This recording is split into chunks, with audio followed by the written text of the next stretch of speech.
Hello, नमस्कार, जय हिंद सभी को।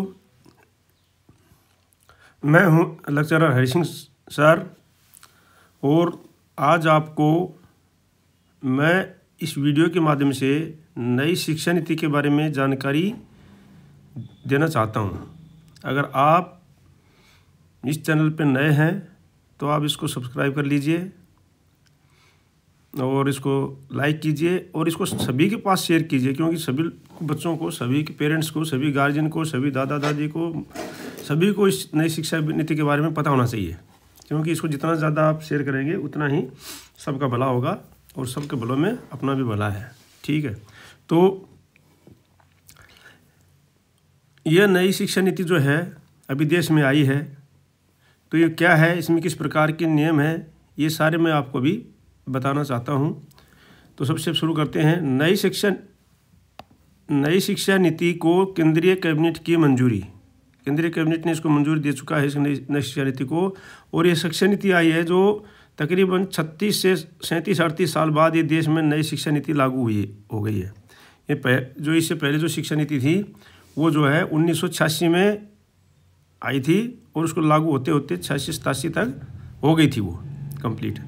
तो इस प्रकार से इसको 36, 37, 38 साल हो गए हैं, लेकिन उस शिक्षा नीति को अभी बदली कर दिया है। काफ़ी कुछ इसमें बदलाव है। केवल 12वीं क्लास में होगा बोर्ड। अभी 12वीं क्लास नीचे कोई बोर्ड नहीं होगा इस शिक्षा नीति के तहत। और 9वीं से 12वीं क्लास तक सेमेस्टर में होगी परीक्षा, और इसकी परीक्षा जो होगी वो सेमेस्टर में होगी 9वीं से 12वीं क्लास तक। ठीक है, स्कूली शिक्षा को 5+3+3+4 के फार्मूले के तहत पढ़ाया जाएगा। ये मैं आपको आगे अच्छी तरह से समझाऊंगा। तो ये चलते हैं अभी। आप इसमें नए हैं चैनल में तो सब्सक्राइब जरूर कर लीजिए, आपका बहुत बहुत वेलकम है इसमें, और आप इसको शेयर जरूर कीजिए। अब देखो, नई शिक्षा नीति को कैबिनेट की मंजूरी। भारत सरकार द्वारा प्रस्तावित केंद्रीय सरकार की कैबिनेट की स्वीकृति के बाद 36 साल बाद देश में नई शिक्षा नीति लागू हो गई है। मतलब लागू हो गई है, इसकी ये नहीं है कि अच्छी तरह से सभी स्कूलों में अभी लागू हो गई। ये जो है ऊपर से शुरू हुई है, पहले यूनिवर्सिटियों में लागू हुई, उसके बाद कॉलेजों के अंदर, और अभी स्कूलों में आए। ठीक है नहीं, तो अभी कोई ज़रूरी नहीं है कि आज से ही आप ये समझ लो कि भाई आज से हर एक स्कूल में लागू हो गई। इसको धीरे धीरे अभी ये लागू हो जाएगी। ठीक है नहीं, वो कुछ अगले साल करेंगे, कुछ उसमें कमी होगी, वो अगले साल, उससे अगले साल, उससे अगले साल, इस तरह इसमें धीरे धीरे इसके ऊपर एकदम से बर्डन नहीं है कि कोई सोचे कि भाई आज से ही है, आज से ही नहीं है। मतलब ये लागू हो गई है, अभी इसमें हर एक को ही अपनानी पड़ेगी। कोई 6 महीने बाद, कोई 1 साल बाद, इस प्रकार से सबको ही अपनानी पड़ेगी। तो इस प्रकार से, क्योंकि स्टेट हिंदुस्तान बहुत बड़ा है और इसको धीरे धीरे उसमें पॉलिसियाँ बनानी पड़ती हैं। कैबिनेट ने नई शिक्षा नीति, न्यू एजुकेशन पॉलिसी 2023 को हरी झंडी दे दी है। अब ये आई थी 2020 में, नई शिक्षा नीति 2020 में आई है, लेकिन इसको पॉलिसी बनाते बनाते इस समय कुछ इसमें कमियां ज़्यादा करते करते अभी 2023 में से इसको हरी झंडी दे दी इसको। ठीक है नहीं, 34 साल बाद शिक्षा नीति में बदलाव किया गया है। नई शिक्षा नीति की उल्लेखनीय बातें सरल तरीके से इस प्रकार है। इसको मैं अभी सरल तरीके से कुछ बातें समझा रहा हूँ, कुछ बातें फिर अगले उसमें समझा दूंगा, और ताकि संक्षिप्त में आपको इसमें समझ में आ जाएगा। ठीक है, देखो, अब सबसे पहले क्या है, मैंने आपको बताया था कि उसमें बताया 5+3+3+4 क्या है, ये फार्मूला क्या है। तो देखो, सबसे पहले जो है 5 ईयर फंडामेंटल है। ये 5 साल की नर्सरी जो है, नर्सरी में जो बच्चा होगा वो 4 साल तक नर्सरी कर लेगा। उसके बाद 5 साल तक के बच्चे की उम्र में उसको जूनियर केजी हो जानी चाहिए। 6 साल में उसको सीनियर केजी, 7 साल तक बच्चे को फर्स्ट क्लास हो जानी चाहिए, और 8 साल तक के बच्चे को सेकंड क्लास हो जानी चाहिए। तो 3 साल का बच्चा जो है एडमिशन लेगा, 3+5 मतलब 8 साल तक वो ये 5वीं क्लास पास कर लेंगे। ठीक है, तो इस प्रकार से है ये। अब ये हो गई आपकी पूरी। अब जो है इसमें चलते हैं, उसके बाद है 3 ईयर प्रीपेरेटरी क्लास है, ये प्रीपेरेटरी एजुकेशन 3 ईयर। ठीक है नहीं, तो ये एजुकेशन है इसमें 3 ईयर्स में। तो इसमें देखो अभी आप, ये है अब तीसरी क्लास, यहाँ तक बच्चा आया है कहाँ पर, 5 स्टैंडर्ड तक। 5 स्टैंडर्ड तक बच्चा फंडामेंटल में है अभी। अब 5 के बाद में छठी क्लास, 7वीं क्लास और 8वीं क्लास में। 9 साल के अंदर बच्चा 6ठी क्लास पास करेगा, 10 साल में 7वीं क्लास पास करेगा और 11 साल में वो है 8वीं क्लास पास करेगा। ठीक है, तो ये 3 अलग हैं। इनमें क्या क्या पढ़ाया जाएगा वो डिटेल में मैं आपको फिर अगले वीडियो में बता दूंगा। ठीक है, अभी थोड़ा बहुत इसमें जानकारी मैं पूरा आप दे रहा हूँ, नहीं वीडियो लंबा हो जाएगा। इन क्लासों में क्या क्या पढ़ाया जाएगा वो मैं आपको बाद में बता दूंगा। अब आगे है फिर 3 साल का, ये हो गया 5, ये 3 हो गया। अब 3 साल जो है, ये वाले जो 3 साल हैं, ये 3 साल का जो है 3 ईयर मिडिल क्लास है। ये क्या है? मिडिल क्लास है। 9वीं स्टैंडर्ड जो है 12 साल में पास करेगा। 10वीं क्लास जो है वो जो है नहीं 5 तक हो गया ना यहाँ पर, या अब 6 स्टैंडर्ड, ये तो सीरियल नंबर है। 6 स्टैंडर्ड जो है, जो 6ठी क्लास है वो 12 साल में पास करेगा। 7वीं क्लास जो है वो 13 साल में पास करेगा और 8वीं क्लास जो है वो 14 साल में पास करेगा। तो यहाँ पर 8वीं तक की होगी, 6, 7 और 8। ठीक है, 6, 7, 8, वहाँ तक 5 तक का था, यहाँ पर हो गया 6, 7, 8 तक की। तो ये 3 ये हो गए। ठीक है, तो ये भी 3 क्लियर हो गया।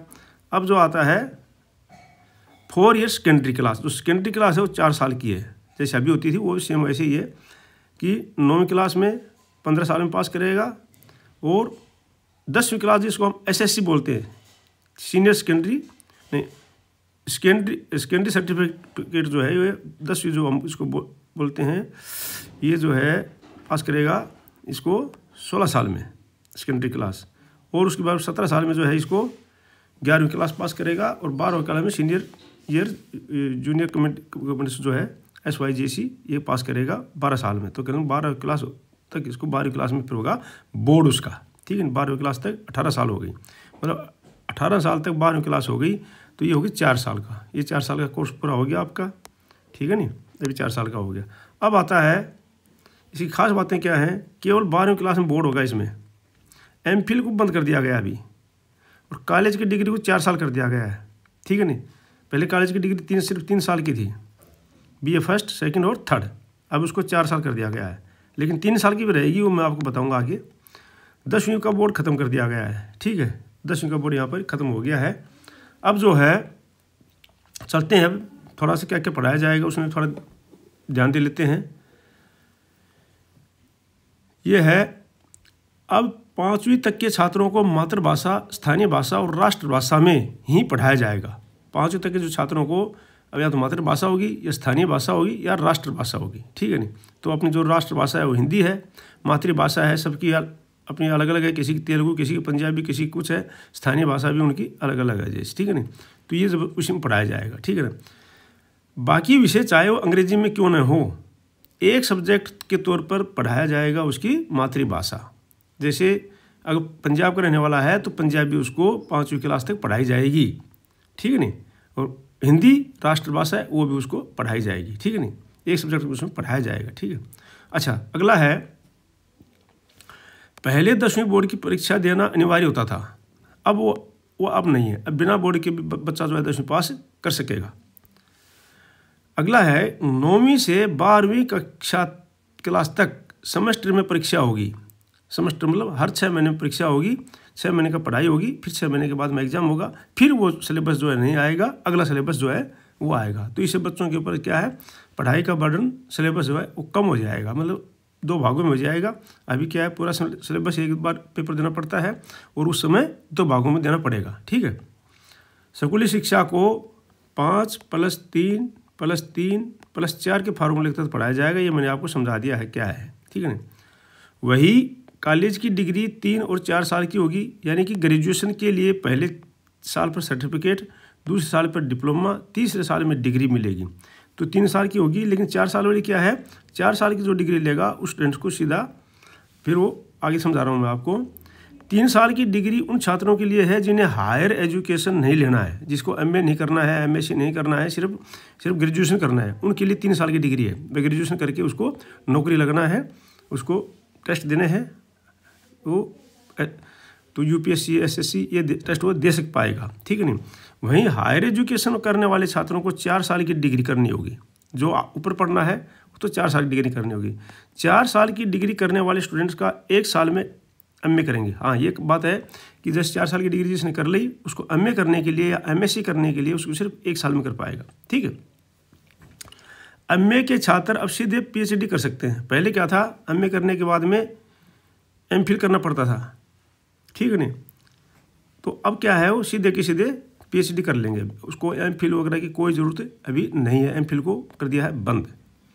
अगला है स्टूडेंट्स बीच में कर सकेंगे दूसरे कोर्स। हायर एजुकेशन में 2035 तक ग्रॉस एनरोलमेंट रेशो 50% हो जाएगा। अब क्या है, बीच में जैसे मान लो किसी स्टूडेंट ने बीए फर्स्ट कर ली और फिर जो है वो कोई मान लो डिप्लोमा करना चाहता है या आईटीआई करना चाहता है, तो फर्स्ट ईयर की सर्टिफिकेट उसको मिल गई। अब उसने बीच में जा करके अपनी आईटीआई कर ली या कोई डिप्लोमा कर लिया, ठीक है नहीं, मैनेजमेंट का डिप्लोमा कर लिया, फिर वापस आकर के उसको सेकेंड ईयर में एडमिशन मिल जाएगा। ये बहुत अच्छा फायदा है। अभी क्या ऐसा था, मान लो किसी स्टूडेंट्स ने 2 बीए फर्स्ट और सेकंड कर ली और उसके बाद उसकी कहीं नौकरी लग गई या कोई दूसरा कोर्स करने लग गया, किसी कारण से उसकी पढ़ाई छूट गई, तो वो 2 साल उसके बेकार हो जाते थे, ठीक है ना। अभी वो नहीं है। अभी क्या है कि 1 साल करने के बाद में अगर स्टूडेंट छोड़ रहा है तो वो उसकी काउंट होगा, बाद में 2 साल 4 साल बाद आकर के फिर वो एडमिशन ले सकता है अगले क्लास में। मान लो उसने 2 साल पढ़ लिया तो तीसरी क्लास में 3rd ईयर में एडमिशन ले सकता है। जैसे मान लो बीए फर्स्ट कर लिया, बीए सेकंड कर लिया, अब उसको कहीं और कोर्स करना है तो वो और कोर्स जाके कर सकता है और उसके बाद आकर के वो बीए 3rd ईयर कर सकता है, समझ गए ना। तो इसका बहुत अच्छा फायदा है।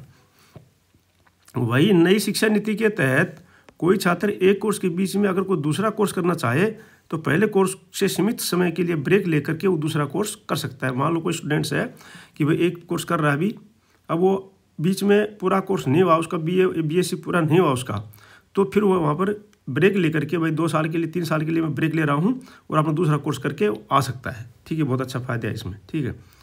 हायर एजुकेशन में भी कई सुधार किए गए हैं। सुधारों में ग्रेडेड एकेडमिक, एडमिनिस्ट्रेटिव और फाइनेंशियल ऑटोनॉमी आदि शामिल है।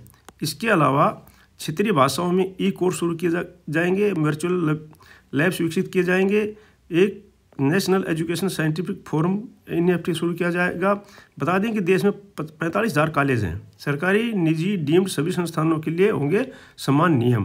तो ये था जो है शिक्षा मंत्री भारत के, ये उन्होंने जो है लगा कर दिए। तो ये मैंने आपको इसके अंदर पूरी पॉलिसी समझा दी हैं और फिर कभी डिटेल में वीडियो बना दूंगा। तो आप कोई भी हैं, भले आपके काम की चीज़ नहीं है लेकिन आप इसको शेयर कर देंगे तो हो सकता है किसी बच्चों को पता लग जाएगा, किसी के पेरेंट्स को पता लग जाएगा और ये बहुत ज़रूरी चीज़ है। तो आपके पास जो भी वीडियो देखते हैं इसको ज़रूर लाइक करना, शेयर करना, सब्सक्राइब करना। और ये वीडियो देखने के लिए आपका बहुत बहुत धन्यवाद। जय हिंद, जय भारत। मिलते हैं अगले वीडियो में किसी नई इन्फॉर्मेशन के लिए साथ में।